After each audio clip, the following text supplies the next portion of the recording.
So I'll be showing you how to enable 120 Hz refresh rate on your OnePlus 13. So simply go to settings.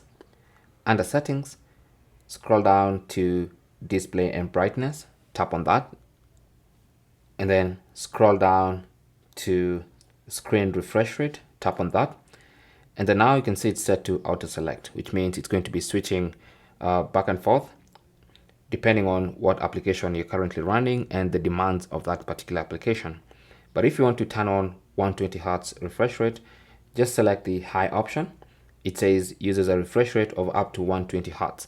Now it's not going to continuously use 120 Hz, but it's going to open up the option to go to 120 Hz anytime you're scrolling or anytime you're doing something that requires 120 Hz refresh rate. So that is basically how to enable that. Thanks for watching. Comments and questions down below, and good luck.